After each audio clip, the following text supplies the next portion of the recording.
A few things. Para makapagturo ka sa college, kailangan mo ng units ng masters. Ako, gusto kong magturo since napapalibutan ako ng mga professors na may masters. Sila yung mga mentor ko. Gusto kong maging sila. Kaya nag-take ako ng master's degree. And bukod dun sa units, gusto ko rin na tipong, kasi gumraduate ako na cum laude. And parang sa sarili ko, I want to challenge myself. Ano ba yung next step for me? Nagagawa ko na yung coding, nakakagawa na ako ng system and website. What's more para sa akin in the industry?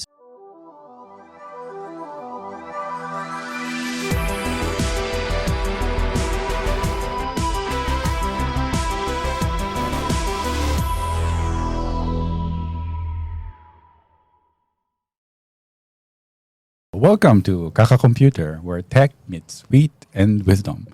So our topic for today is master's degree in tech, or MBA better. Compare the impact of technical versus business grad degrees in your IT career. So I'm actually not sure about yung background ng mga guests natin now, but let's just open up and say, what are the typical career paths and opportunities that a technical master's degree can open up for IT professionals?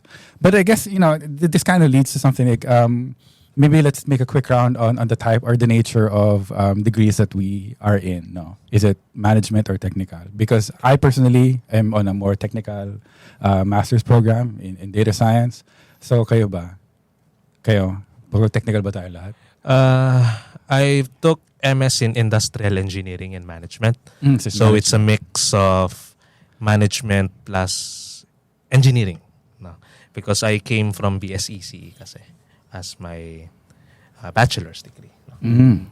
Ako naman, I took Masters of Science in Information Technology sa PUP way back 2016. And specializing in Management Information Systems. Currently, enrolled ako sa Ateneo Graduate School ng MBA naman. Oh, so, okay. Yeah. Cool. Me, Ikaw, Maki. in the past, I'm a Bachelor of Science, Computer Engineering. So, basically, in something around next year, plan ko kasi is Master in Cybersecurity in AIM. Kasi gawa din ng connection sa cybersecurity community. Kasi mostly doon yung mga members din doon are professors ng AIM. So, tinitake ko rin din yung advantages. Yep. Okay, so yung logical follow-up na is, ano yung motivation? Parang kunyari ikaw, let's just go back to yun na lang. Bakit cybersecurity masters? Or what was the motivation why you're going for that route? Siguro yung hindi sa sa money. Kasi marami na tayong platforms to collaborate.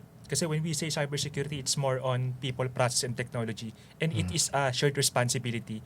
Early in 2000, in my elementary days, I thought na to be able to become, kumbaga parang bragging rights na may nakakang system, it's not the cybersecurity works because it has many domains wherein pwede ka sa more on identity access management, firewall sa network, sa process like ISO, GRC, and something, and many more, no? It depends dun sa kung ano yung isi-secure mo, including din yung mga users.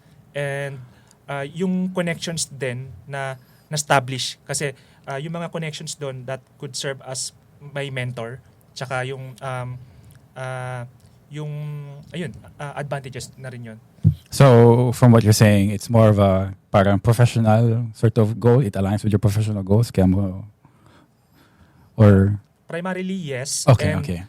Nakikita ko rin kasi dun sa mga mentors ko, may sarili na silang cybersecurity company. It's more on the consultancy side. So parang dun ko na rin nakikita yung sarili ko. Yep. Okay. Ikaw, interesting ka eh. Inisip ko, kasi dalawa yung tatanong ko sa'yo, sir. But it's more of a mix, right? Kasi it's an interesting transition. Purely technical sa'yo, it's kind of in between technical and management. And then ikaw actually best of both worlds. So you have a lot to talk about later. So sir, what about yung management mo sa side mo? Yun. So, kinuha ko siya nung 2018 again, MS Industrial Engineering and Management kasi back in my early days of my career, ang role ko kasi NOC. So, to our viewers out there, it's more of ticketing, support. Pag may nag-down na something, di ba, magre-respond kami through based on SLAs. Ngayon, syempre, gusto lang for professional growth then because I want to like bring up my A game sa career by diving into the management side of things. And it's very helpful kasi naka-develop tayo ng network doon. And marami silang naturo about sa business side of things like yung katotohanan na businesses are not charitable institutions. They do everything in terms of profitability. So kapag in-reframe, na-realize ko on my master's years na kapag ni-reframe mo yung career mo to align with business goals, mas magsa-thrive ka doon sa career mo. So, kaya ako napunta doon. Yeah. Okay. So, for me naman, way back 2013, gumraduate ako ng 2012. 2013, nag-enroll ako ng Master of Science in Information Technology. So agad. Parang wala 1 year. kang Oo. 1 year 1 at year work lang. and then nag-masters. Yes. Okay. Hindi naman, maraming motivation. Pero, few things. Para makapagturo ka sa college, kailangan mo ng units ng masters. Ako, gusto ko magturo since, napapalibutan ako ng mga professors na may masters. Sila yung mga mentor ko. Gusto kong maging sila. Kaya, nag-take ako ng master's degree. And, bukod dun sa units, gusto ko rin na tipong, kasi gumraduate ako na cum laude, and parang sa sarili ko, I want to challenge myself. Ano ba yung next step for me? Nagagawa ko na yung coding, nakakagawa na ako ng system and website. What's more para sa akin in the industry? So, I took masters. Ano ba yung meron in the business side ng IT? Within IT pa rin, but in our sa masters we have business process reengineering, mga strategic e-commerce, yun yung mga subjects namin doon. So parang doon pa lang ang saya na parang ang dami ko natutunan beyond doon sa ginagawa ko. But the thing is, nung natapos ko siya, I realized na ang pinaka magandang nakuha ko sa masters nung natapos ko yung in 2016 is the connection that I got dun sa na yun. Parang naging secondary na lang yung mga subjects namin. Pero ang pinaka magandang nakuha ko dun is the connection ng mga kaklase ko, mga professors ko dun. Yun ang parang after that, yun ang parang nagtulak naman sa akin ngayon nung actually last year lang 2024 I decided to take MBA naman in Ateneo. So motivation is is networking pa din. Not just networking, pero inaasahan ko na yun. But my main motivation is you guys got my t-shirt earlier, di ba? So, I tried business before pandemic, like 2018. And nawala din siya nung pandemic. And I want to try again. But in a new business venture naman. So, in the future, I'm actually planning to build my own business again with the help of MBA, kung ano yung natutunan ko sa MBA. Good. And the main motivation is, of course, my family this time, kasi kinasal na ako. So, they are my family is my main motivation this time. So, not really the students, kasi gusto ko pa rin magturo, pero hindi na siya yung priority ko ngayon. Yes, please visit our website at tutorialstudio.com. We provide free courses for AWS and, of course, premium resources for certification exams for AWS, Azure, Kubernetes, and GCP.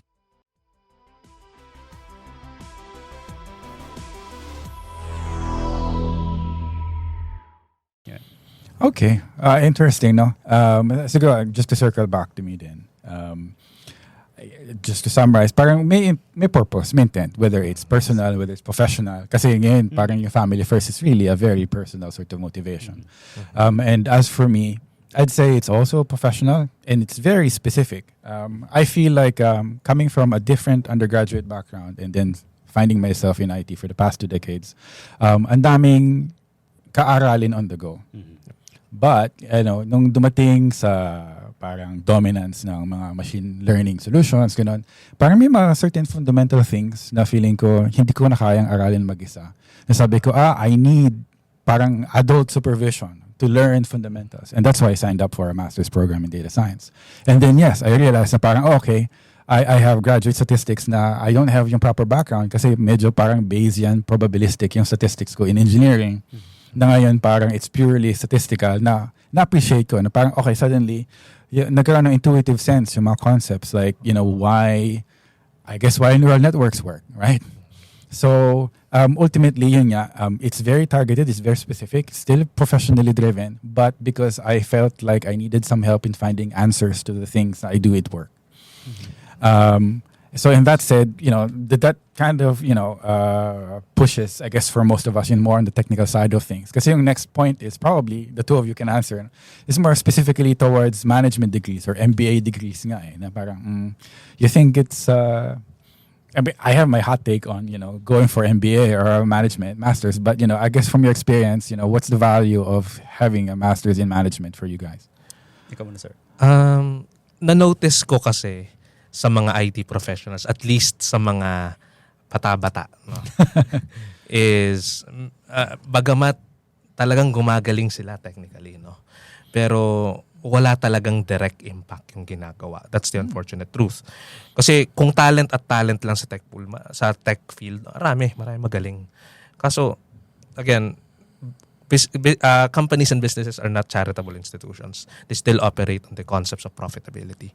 So, kailangan may some sort of impact ka when it comes to profitability. May it be ikaw yung nagbebenta ng produkto in the case of software or web devs kasi yung dinedevelop nyo yun yung produkto. Or maybe you're in the infra side where you just help the business sell. So, yun yung sa case namin na I'm into network, he's into cloud. Learning about these management and business concepts lets you elevate your game because you're able to translate your skill set into business outcomes. For example, sa amin sa network infrastructure, may ina-introduce sa amin new concepts about SD-WAN and Zero Trust sa CyberSec.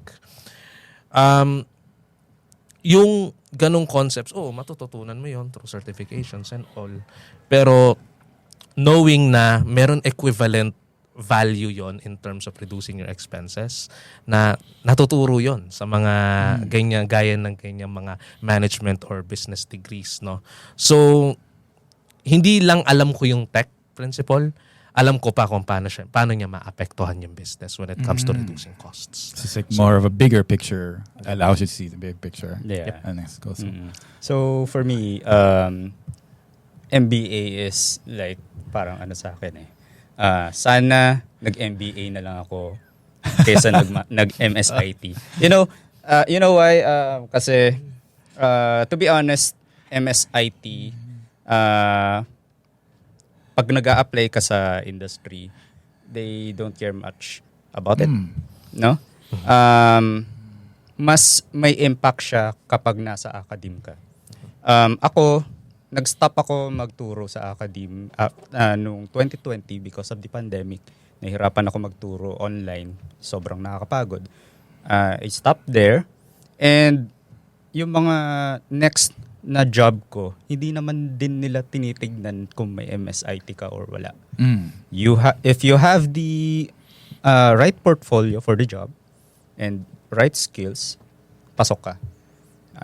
Regardless kung may masters ka o wala.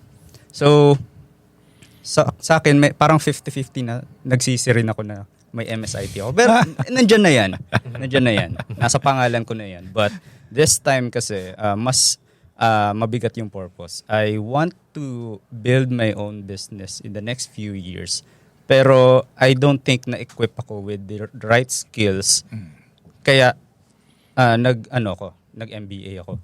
So, ayun, yun ang kasi currently, nung nag-take ako ng MBA, mga subject, talagang na-challenge ako eh. Na tipong, sabi nga ng prof ko sa MBA, kapag you feel uncomfortable with the topic or the subject, it means you're expanding, you are learning. So, yun yung nagiging parang challenge ko every term na tipong bago sa akin to. Nasa tech ako, pero nag-aaral ako ng business communications, financial accounting, management accounting, leadership. Walang ganun sa IT. So, I enjoy that kahit sobrang challenging. No? And I know in the future, makakatulong yun sa future plan ko na business. Ikaw ba, Mac, you have something, a take on Young Management Masters? Siguro for me, on my own opinion, depende kung saan mo talaga siya gagamitin. Kasi mostly, yung mga ganong mga MBA or Masters in Cybersecurity, nire-require din for the next role dun sa anong current company mo or kung ano yung gusto mong maging outside the organization. So, both may advantages on a different perspective. Yes. I see. So yeah, I guess just, yeah. Oh, may mga classmate ako noon sa MSIT na parang required nga sa role nila na dapat may unit ka ng masters to promote. Yun. For promotion ang ano nila, ang motivation nila. So, some companies are like that too. No? Parang hindi ka magiging director kung wala kang MBA. Yes. So, iba-iba talaga ng motivation. Okay. So, kung hindi ka motivated to nakita mo lang na yung tropa mo nag-masters, gusto mo rin mag-masters, tanongin mo muna yung sarili mo, para saan ba? Kasi hindi biro mag-masters. Yes. And I agree doon kay sir kasi bonus na lang talaga yung yung sa mga subjects, yung connections talaga. Lalo talaga nung nalaman ko na yung mga connections ko dun sa cybersecurity sa PH chapter, nung nakita ko sa LinkedIn, talagang sabi ko ako yung pinakabata, tapos parang kailangan ko talaga na sundan ko yung path nila, na nakita ko na okay, may advantages na ako. Nasa isang ecosystem kami ng cybersecurity. Kaya pag may mga meet up kami, ayun, nagtatanong din ako, hindi na nawawala yun. Kasi they are also serve as my mentorship din. Kaya minsan nahihiya ako eh. Sabi niya, okay lang ka magma-masters. Kasi sila din yung magiging prop ko eh. All right, so I guess, to wrap things up, one thing for sure, it has to be purposeful. Parang it has to be intentional when you go pursue a master's degree. Parang you have to have like an idea of where you want it to go. And, it's kind of like a path to lead you to be where you want it to be. It's not something you just take, parang randomly. Kasi or else you have regrets then, in a way, So that's a good thing. It's a step for empowerment, to lead you, to where you want it to be, and hopefully that's what everyone walks away with from this episode, and that it is a good option for you to consider in order to help you progress whatever your objectives is, personal or professional. But it has to be purposeful. It has to be with intent on what you want it to do. Thank you.